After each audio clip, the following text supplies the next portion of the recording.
Welcome to Building the Future, hosted by Kevin Horick. With millions of listeners a month, Building the Future has quickly become one of the fastest rising programs, with a focus on interviewing startups, entrepreneurs, investors, CEOs, and more. The radio and TV show airs in 15 markets across the globe, including Silicon Valley. For full showtimes, past episodes, or to sponsor the show, please visit buildingthefutureshow.com.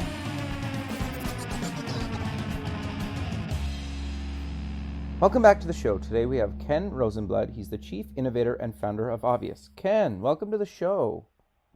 Thank you. Hi, Kevin. How are you? I'm very well. Yourself? Excellent. Sun's shining. Of course it is in California. Yes. I do love how on your LinkedIn profile you have doing well by doing good. So that just made me think of that kind of little quote you have there. Yes, Benjamin Franklin. That's what the BF after it says. Okay. I tried to give him a citation. Very cool. Credit. Very cool. So before we get into what you guys are doing at obVus, let's get to know you a little bit better and start off with where you grew up. Hamilton, Ontario, Canada. Okay, so how did you make your way from Hamilton to university and then down south? Well, you went to university in California, but walk us through your university, because you went to a few. I absolutely did, but I want to give credit to my mom, who was from California, and that's how I ended up here. Gotcha. And that's how I knew I wanted to be from Hamilton. I love Hamilton. It's the greatest place to be from, but I wanted to live in West Los Angeles, and once I saw it, I said, that's for me. So I went to Western, okay, as Canadian kids do. Sure. What did you take and why? Poli-sci. I was a reader. There was nothing left. I was a worse than terrible student in Ontario as a high school student, and just, booked it for one term of grade 13 and got into grade 13 and got Ontario Scholar and moved on from there. So I made sure I had my residence. So for Canadians who are old, that story will make sense. But then I'm 56, full disclosure, but then moved to Los Angeles in 1984, the summer of the Olympics, attended UCLA, okay, took courses, ended up all art history, all the things I didn't take at Western. Gotcha. Sociology, deviance, some marketing, some literature courses, and then TA'd there, and then went to law school here. And graduated law school, hated being a lawyer. Okay. Interesting. So walk me through your journey getting out of law into doing your own thing, because you did a few. Do you remember the show LA Law? Yep. And they always showed the license plate. I always wanted my license plate to say NOMOLAW. Okay. No more law. That's awesome. There's still time. Yeah. I had a wonderful person who was a partner at the time that realized I wasn't happy. Okay. And said, we had right out of law school, we had a law office with responsibilities and I did transactional work. She did the litigation, which is a huge undertaking. Sure. But she said, hey, listen, let's finance through the law office. It's 50-50 what you want to do. So I went and I did elastic shoelaces. I had 3 inventions at the time. Okay. And I did elastic shoelaces and got a patent on a lace lock and put the MBA license on top of the lace lock. And this is in the years of the Reebok pump. So sure, this is 88, 89, 90, and wow, this is a big market, and took a 3/4 cut sneaker and gave you the ability to slip it on and off. It was called the Energy Lace System, and energy was spelled NRG. Interesting. Lace it, lock it, leave it, baby. That's amazing. So yeah. you did you sell that company, or what came of that? You know what? Things didn't end up going so well okay, with the partner, and we sold it at a fire sale to a guy from New Zealand in the underlying intellectual property. He didn't execute, and I needed to go, and I thought I had enough money. I made some dough, right? Because sure, we were in Walmart and we had the MBA license, and I thought I had enough dough and go plant tomatoes and be a teacher. okay. And then I got stuck, and then I had a client who had started a startup called Discus Dental, and it was Discus Enterprises, and I changed the name with them to Discus Dental, and the first buy sell, and I was employee 4 or 5. Wow. General counsel, COO, and we had a wonderful 15-year run. Okay. A wonderful 15-year run where we just, learned tremendous things about new technology and bringing them to market, and what a wonderful experience that is to change ceremony, right? I think the word disruptive is a little overused these days, but the opportunity to change ceremony is a kinder, gentler disruptor. Very cool. So did you sell that company, or what happened after the 14, 15 years? Everybody started to fight, as people do, and when the money's on the table, and the company, I got to remember what I'm allowed to say here and what I'm not allowed to say. It sold after the 2 officers that ran it left, and it sold for less money they had on the table 3 years earlier. So it's a sad story, but it sold. Okay, it sold. Okay. So then, what did you do after that? You take some time off? Did you start another thing? Walk us through that journey. I wrote I wrote down on a list of paper, a piece of paper, how much I admired people that reinvented themselves, and I listed them. Okay, interesting. And I listed the different things that I could reinvent myself as. Okay. And I did a thing called Jury Nation, where I was going to, and this is back in 2007. Okay. That we wireframed out, this was Twitter, just after Twitter launches, but Twitter subject matter where you get to vote on things and you have subject matter experts meets. They say that it's out there already today, but I don't use it. It was a social media thing to deal with issues like a soapbox or a Yelp, and you could vote and advise. Interesting. And while I was doing that, because that was nothing but a money suck, right? It never generated any revenue, Sure. and it was a lot of money suck. And I worked with people that I work with now on that. At the same time, I was working another deal for the acquisition of another company in dentistry that supplied dentists with emergency medical kits.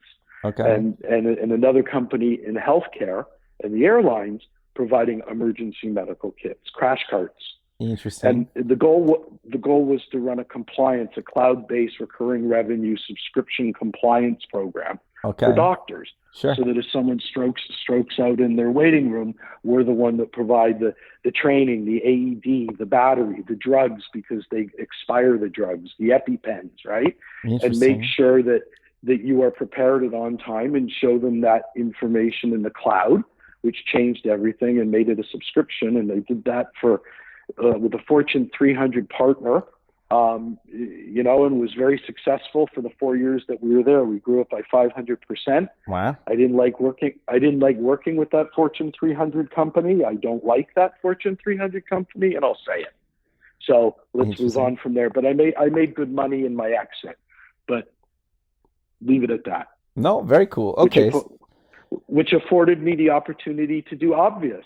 Okay, so what exactly is obVus, and how did you come up with the idea for it? So I'm 56 now. So at 50, just before my 50th birthday, I'm in Canada. I'm in Toronto. I'm in the market. I'm underground at the Whole Foods, and I lift the grocery bag out to put it into the minivan. And there's a pop. And my shoulder, and I'm driving up north, and I'm on the 400, and I remember exactly where I was. And as a Californian who was brought up in that's a combination California Canadian, but as a combination, right? I know exactly where I was, and I looked at my wife and I said, "This is not like other injuries, right? This is not like other aches and pains that I've complained about." And I spent the next 2 years in the system with, PT, acupuncture, deep tissue, you name it, I did it, and ended up getting my shoulder operated on. And when I woke up, I wake up and the doctor says, Kenny, those 2 slap tears that the MRI showed were in your labrum. And, he said, those weren't slap tears. That's where your cartilage started and ended, and starts and ends, and you're bone on bone from, on the clock from about 11 to 3. And if you don't change your posture, you're going to need shoulder replacement. Wow. So I went home. Yeah. So I went home and I was happy. The good news was they didn't cut my bicep tendon. So I didn't have to walk around, with on a hand on a tennis ball with your elbow in the air for Sure. 6 weeks. So I was back in the office and I started to think, how can I condition myself to sit properly? And I didn't even know what sitting properly was at that point, right? This is Sure. 2013, I guess. And, do I Velcro myself into the chair? But I know that I want to make the screen go off so that I lose my carrot, so to speak, right? I lose access to my device, to my technology. And if I could have it go off and instead of tapping on the space bar, sit up straight, Right. and it was easy as that, I would have conditioned myself, right? Sure. Very Pavlov, very basic conditioning. I wanted to make it fun the same way that when I'm playing a video game, I like to play NHL with my son. Sure. I like to go into that zone. And I love to play FIFA soccer, believe it or not, still Sure. on the Fair Wii, enough. on the treadmill. Interesting. Okay. Fair enough. While on the treadmill, and it's a challenge. And anyways, we could go to the tape, but this is not my kids thought I was crazy. They were younger, but anyways, I like that idea of that immersion, right? I like, how do we use the immersiveness of technology that's sucking our health out of us to give us something healthy? And the healthier thing was posture for me at the time. I thought just sitting straight. And I learned from there that, it's not about sitting straight. It's really about movement. And it's really about movement that's supported by the breath. And from an anthropological, biological standpoint, we weren't meant to be looking at these machines Sure. the way we are. And there are 1.3 billion of us that are daily getting over 11 hours of screen time and growing, and it is having health consequences. End of story. Sure. In a healthcare system that's collapsing on itself in the United States. Well, they basically say it's the new smoking, right? Sitting at a desk all day long. I think I don't think that's correct. I think Okay, that I think that not moving, Okay. right? Sure. So that even if you're sitting at a desk, you should sit part of the day, stand part of the day, get a treadmill under your desk. If you have a part of your day where you can silence out the treadmill and you're a telephone talker for a living, right? Uh-huh. If you're in sales or something else. And I understand that there's a certain amount of data entry, but if there's a way to get it done, I think people should be walking part of the day at their desk if it's feasible. Interesting. Okay. No, I agree. I think that's quite fascinating. So what are you guys building at obVus? Because you're doing quite a bit and it's actually quite fascinating. Yeah. So, when we were on this journey, the posture journey, Okay. before I realized it was about movement, I realized that it was about the breath. Okay. The breath is such an important thing, and by no means am I going to be anything but the combination of mystic and scientific at the same time. And I think that's kind of the timing that we're at right now, whereby Western medicine is realizing that if you provide a certain cadence to the human breath, there Okay. can be an effect on the parasympathetic nervous system. Okay. End of story. Okay. Interesting. Whether you believe in going om or you have to clear your mind, just doing the exercise, right? Just doing the cadence, it will ultimately clear your mind anyways. So how do you keep a person on a cadence, so to speak?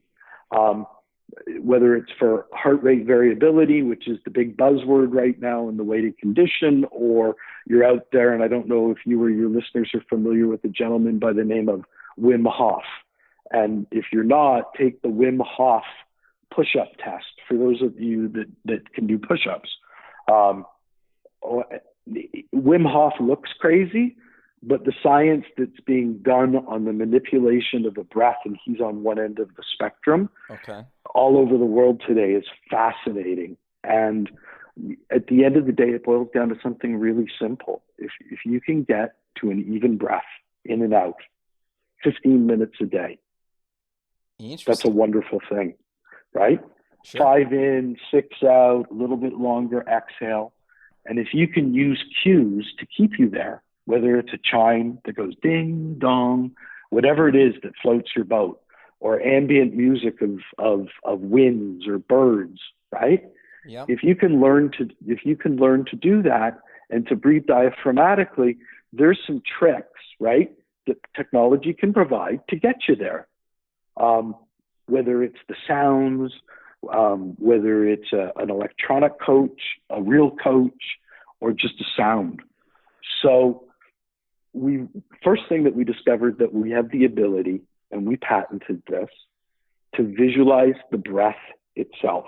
So in other words, when I'm breathing in on the screen, it looks like a big marshmallow and it's getting bigger, but it's really me. It's real biofeedback, right? Sure. It's not a Ziegler line on a graph, and it's tied to ding, dong. Not a very good singer. And I didn't support that well with the breath, right? The yogis are the guys that can walk around and keep their breath in the background all the time. Very difficult thing to do. Sure. But we don't need to do it all the time, right? I think that the way our bodies are made, it understands, hey, you got to go about your business part of the day, but you also need this downtime and this reset. So we ended up creating a device at obVus that shows you your posture on your screen. And when you're out of good posture, you set it by taking a nice breath. You sit up tall. You think about you have Spock ears that are reaching for the ceiling, right? Or you're a ballet dancer and there's a string on your head, and you set yourself in your chair and you make sure you can see your monitor, right? Yeah. It is amazing because the whole crisis that we're experiencing right now from a healthcare standpoint is because we're all leaning forward. And, you know, the body workers and the biologists would say, or especially the chiros, right? You're in kyphosis. And that head is forward. There's that big shape in the hump in the back of the, you know, at T1 and below. Everywhere that we're supposed to be bending one way, we're bending the other. So, and it's not conducive to breathing. So it became posture is breathing, and breathing is posture. You can't have one without the other. So on the device, when we want you to feed up and just take 4 breaths of diaphragmatic breathing at any time, you can just click and your respiration is visible to you, as I described before, like this marshmallow going in and out. Sure. And you can do a combination of the two, and it works in the background as a body clock, right? While you're working on your handheld, it's in the background. And if you go in a bad posture, it'll give you a vibration on your cell phone or on the device if you'd like. But when you're at your desktop, the last thing I think we need is another bzzz, right? Sure. Or another beep or another notification, because I think it sets off that flight or fight response that I spoke about earlier when I talked about we're not biologically meant to be sitting in front of a desk, right? We were meant to be wandering the savannah, and once every 2 weeks a saber-toothed tiger, you know, jumps out of the bushes and we're off and running. Sure. Not every time that, and I turned off my notifications for this interview. Not every time, you know, that email notification happens. Yep. Or that text comes totally. in. And right now we are a society under rapid fire. Yep. Of notifications, right? As a technologist, I know sometimes trying to manage them is difficult. Yep. And some days my technology, it seems like it attacks me. And, you know, my iPhone is hooked up to my computer and it's ringing in 6 places and I'm on a conference call. It's a crazy place to live. So at obVus, our objective is how do we bring back some purpose to these devices that we love? I'm a technologist. I love my stuff, right? Sure. But how do we make it run in the background and condition us in a fun way to sit up straight, to take a few breaths? And then from there, we think that we'll have permission with our customers to maybe say, hey, should I be addressing my walking, or should I be addressing my intake, my nutrition, Where am I on the health spectrum, right? Because certainly mindfulness is a pillar of wellness, right? Totally. And there are a lot of devices out there, and Apple's going about it in their way with looking at more. I've already got a situation with my heart, so I need to have an EKG at my availability. We're focusing on wellness, right? Sure. And what's this individual person's journey? And we define wellness as mindfulness, nutrition, sleep, activity, and habits. And we think that technology, what is posture and breathing but habits? And we think that, technology can help incentivize us to get to points where we have true internal motivation to do everything that's good for us or make better decisions. And that is technology supporting, in my mind, the fastest growing area of healthcare, or probably not only the fastest growing area of healthcare, but the most effective area of healthcare. And that's lifestyle medicine, which basically says, or integrated medicine, which basically says the person's behavior and what they do is the most important thing, not the drugs that we provide them. So interesting. Yeah, I agree with you. The thing that's interesting that I think gets a little bit hard to explain is the visuals. And you gave me a really good demo a few weeks ago about how everything kind of works with video and kind of seeing the app. And the thing that I noticed about it, and you can correct me if I'm wrong, is you're basically, you let the user choose at their own pace how much they want to transition into a healthier lifestyle, because you could just say, you know what, watch my posture, right? And tell me every time I slouch or whatever. And then you could say, watch my posture and do all these other things for me. And I can kind whatever of you cherry want to pick. do. Whatever you I could cherry pick them, right? And decide, because I think part of the problem with anybody that's looking to get healthy or fit or whatever they want to call it is you kind of have to just jump in the deep end and sink or swim. And I think that, to majority of people, myself included, is too life-changing.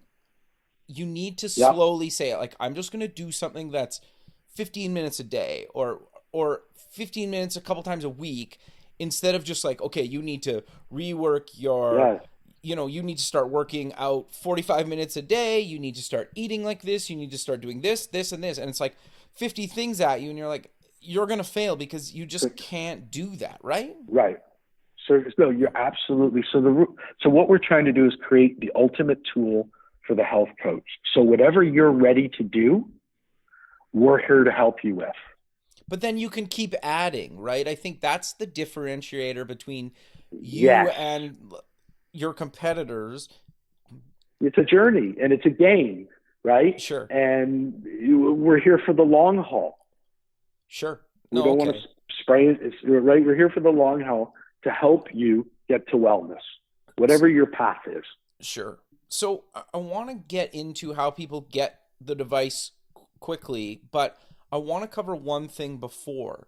You've mentioned some sensors and whatnot. How does, like, I have to wear something on my body. How do you explain that to people? And what are the options, and where can I wear the device on my body that connects to my phone, my computer, etc.? So right now you wear your Apple Watch and your Fitbit on your wrist. Sure. What we've got is essentially an Apple or a Fitbit, and you take it off the wristband. Okay. And we're making a clip for the Apple Watch as well as our own hardware. Okay. And you're taking that Apple Watch and you take the heart sensor side down, and you would put it at T1 on the back of your shirt where the tag is. That's your thoracic one, right? Okay. Or alternatively, on the front of your shirt. Okay. Okay, on your chest. That will give you posture in real time while you're sitting at your desktop, where you can move around, and when you move, a ball on the screen moves. A small one. If you want to play with it and have fun with it, it's there. But that's the visual that you are going to get, and it will give you a good zone and a not good zone, and soft conditioning to correct. Okay. So that's kind of the first experience out of the box. But if you're there because let's say you don't know how to diaphragmatically breathe. Okay. And a lot of people have problems with that, right? Sure. I think a lot of people don't even know what that means. Okay. Well, if we had a video, I'd give you a demonstration. As my kids say, show them the belly, Dad. But because it is, some people call it belly breathing, right? Okay. But to do that, you need to lie on the floor. Okay. Right? Take a bean bag. You can lie on the floor with our sensor, put it on your belly, have your iPad or your phone or your monitor in the air where you can see it without hurting your neck. Sure. And you'll be able to see whether your belly is rising and falling. Interesting. Okay. Cool. Okay. And you'll see the rhythm by which a breath goes through your body. Okay. Sure. As you learn to diaphragmatically breathe, right? Which is, the diaphragm is, we could do a show on the diaphragm and the psoas muscle, but let's not. Okay. It is about the breath, right? It supports our muscles. It supports our nervous system. It's the one thing that we can do and that we can manipulate, and that modern healthcare, Western medicine realizes today, is that we can affect our parasympathetic nervous system, our organs, right? Our vagal nerve that controls all our organ, that comes out of our brainstem, straight down the middle of our body, that we can manipulate this, and the biofeedback shows it. Okay, interesting. And our nervous system and our digestion, it gets happy. Our heart rate gets happy. Our variable heart rate improves. Our blood pressure improves. It's the one thing we can do. Yeah, I mean, I don't mean to sound like evangelical, but I am evangelical. I've had my business life has been crazy. Sure. It's been stressful, and I've been injured. And, if I didn't have the breath, honestly, it would have been a much harder road to hoe. That is for certain. Interesting. Okay. So how and when are people going to be able to get one of these devices and the apps and everything we talked about so far? So right now we are just getting ready to start taking pre-orders. We just ran, we've had 150 devices in the field for the last year, 15 months. Okay. Putting them through their paces, learning everything that we can, and we're going to spin and gin up with a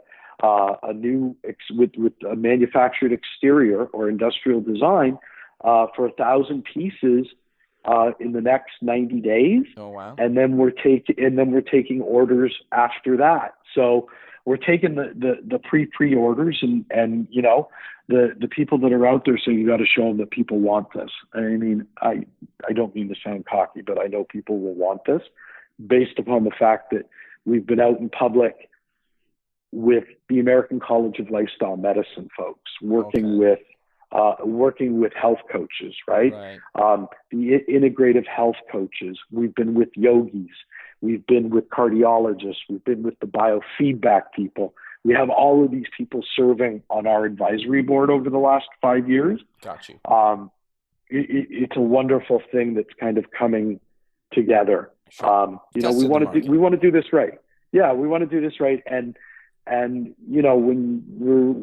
we take it out to the mall here, as we've done a couple of times in Los Angeles, people genuinely think it's fun, and that's the greatest assumption affirming event of my life, was when the kid goes, wow, I love this, because there's some fun stuff that you can tie to the gyroscope and the rotation of the body. Interesting. We kind of made a human fidget spinner, which is one of my favorite things. And it's really strange. 30% of the people absolutely go, wow, man, that's really cool. And 70% of the people go, that's crazy. But you're essentially, it's like kinetic sculpture. Imagine a fidget spinner that you can control by rocking your shoulders back and forth. Yeah, that's cool. Yeah, no, very cool. So yeah. I want to dive a little bit deeper into, so people have to go to their wellness coach to get one, or how does that kind of exactly work? You covered it quickly, but I want to make sure people are clear. So the first stage that we're doing and what's for sale right now, we're looking for testers, and we're going to go directly to consumers, and we're going to expand, and we'll be testing at the same time with health coaches to make Okay. it the tool. The UX and the software behind what we call right now the Minder Pro side of things is really robust, ready to roll out, ready to be tested, but needs to be tested because it's being built on a HIPAA compliant platform, Okay. right? And it's got to work.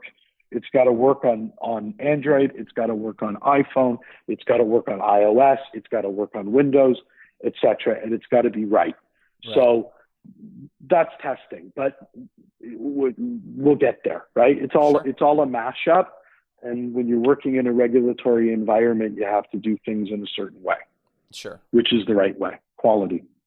No, totally. That makes sense. So Mm-hmm. I'm curious to know, where do you guys kind of take this? Because I think eventually you would probably sell these either online direct to consumers at big box retailers, or do you want to stay just in with the health professional? Yes. Okay. So here's what we're going to do. First of all, we will never be in a big box store. Okay. We will not. Okay. Why is that? Just out of curiosity.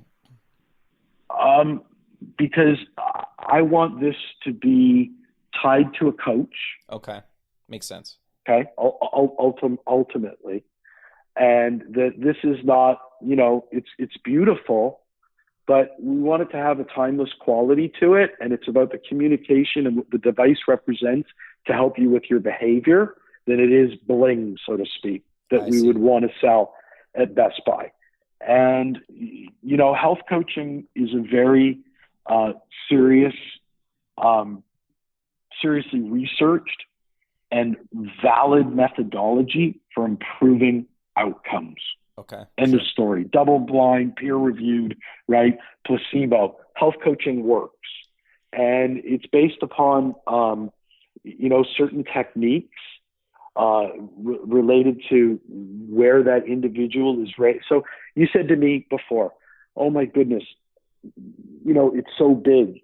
There's so much to do in relation to my wellness, right? Yeah. And I don't know where to start, and it's going to be an epic fail. The health coach is a person that is there through asking open-ended questions, for example, right? And a lot of silence, but knows how to manage it. The health coach believes you know the right place to start. Kevin, you know what to do. Okay, sure. Okay, sure. But what we're going to do is get you to be forthcoming with it. Once you're forthcoming with it, we're going to nail you to a schedule. We're going to funnel you into that. That's where we crack the whip as a coach, right? And that's where we're going to throw out the reward. Right. But and motivation probably too, right? Like if I'm kind of falling behind or I'm, right? You can whether it's social or whether it's from him or her, or whether it's you want a medal that we're going to provide you or an opportunity to win a free massage. Interesting. Right? All of these external motivators to try to get you closer to that internal motivator of, holy cow, my thing was that I should be walking 3.5 miles a day. End of story, right? Okay. And I've got a dog and there's no reason why I can't do it. And I live in California and you know what? I had to say it. Sure. And then kind of be held to the goal, so to speak. But I had to say it. So that morass that you talked about, that overwhelming morass, we think, and our advisory board and our coaching panel all agree, that you can break wellness and this behavior that we're after, right, down into 5 very nice buckets. Okay. Mindfulness, nutrition, activity, sleep, and habits. Okay. That's it, right? And we believe that, we can give individuals a survey, an in-depth survey, right? Okay. Part medical history, part where you at, and why are you talking to me about your health, right? Sure. And assess what you're ready to start with. And it's not going to be the atomic bomb, right, of 27 things. But I will guarantee you that it'll be based on something very personal to you, right? And a really good start based upon a personal interview. And I assure you that it will involve some element of mindfulness and you being more aware of yourself. That is mindfulness, right? Sure. When you've got the monkey mind or I'm not going to get all preachy again, but at the end of the day, I think every successful health coach believes that mindfulness is a part of a healthy life. And there's a lot to unpack there. We could do several shows on that. But yeah, that is the essence of who we are. And the best way to be mindful is really, it's as simple as not counting sheep, but counting breaths, right? Sure. And if you count 3 breaths and you're cognizant of it, oh my goodness, I would count that as being mindful. Sure. Well, I also think, though, you guys are building a tool that allows people to see results because I think, maybe I should back up a second. I think the biggest struggle with people trying to lose weight that I've heard from people is they step on a scale and maybe their weight stays the same or it goes up a bit or it's not going down fast enough. They think they're failing when they're actually improving. It's just not happening as instant as they would like it to, where if you can see, wow, my posture's getting better and I'm burning more calories, or I'm taking more steps than I traditionally do, or my heart rate's better, or they can see more things improving. Maybe you could even argue they're smaller changes, but if you can see a lot more things and you can actually see that you're getting healthier, I think people are more motivated when they just use one device that doesn't really tell them, other than their weight, that they're getting better, right? I think part of it's like a mind thing, right? Do you agree with that, or what are your thoughts around that? My thoughts are it's about insight, number one. Okay. Sure. And it's fun just to see, oh, there's my heart rate. Sure. Right? Yeah. Look at that. My boss just called, my heart rate went flying because it's right there on your desktop, right? Sure. Well, isn't that it? And we have a system called Stressful, number one. But number two, you're right, it's about small victories, right? And we can get and find small victories in that data to keep people going, right? Yeah. There's no more data after you've gone into the weight. There's so much more interesting things to look at and fun things to look at. But there's also an element of this that a health coach also provides, is kind of visioning, right? Sure. And you go into this to say, there's a long-term goal here. What's my most important long-term goal? And you back it to a 90-day, you back it to 30 days, and you back it down to the day, right? Yep. And it's specific to you. So your little victory may be that, I remember my little victory when I took a health coaching course. Okay. I loved it. It was eye-opening. I learned so much. Sure. I have so much more to learn. But it's eye-opening in that it was a little thing. Like I wanted to skip rope. Okay. And I have hardwood floors here in the office. Okay. And sometimes I don't wear shoes to work. I worked above my garage in a really nice facility, like 500 feet. I'm blessed. Across from my breakfast room, across my backyard. Awesome. And it's terrific. But if you try to skip rope with a leather rope and you're not wearing shoes, it really hurts. It really hurts your toes. Sure. So why am I not starting to skip rope? I know it's a good thing for me to do. It gives me a great heart workout. I like to phase up. I like to see how far I can go. I used to be really good at it. I could do crisscrosses and all this stuff when I was a kid. And why? And I couldn't figure out. So we're talking about it. Said, okay, I'm going to get started. What are you going to do? I'm going to bring a pair of shoes and socks out to the guest house. Okay. All right. That was my little victory.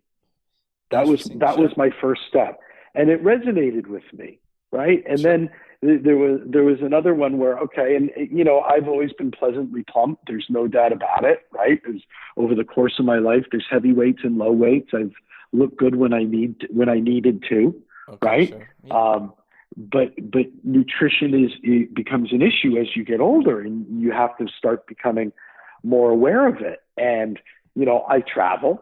Sure. And I'll tell you something, if there's ever something called death by wasabi nuts, when you go in the American Airlines lounge, I love those free nuts, right?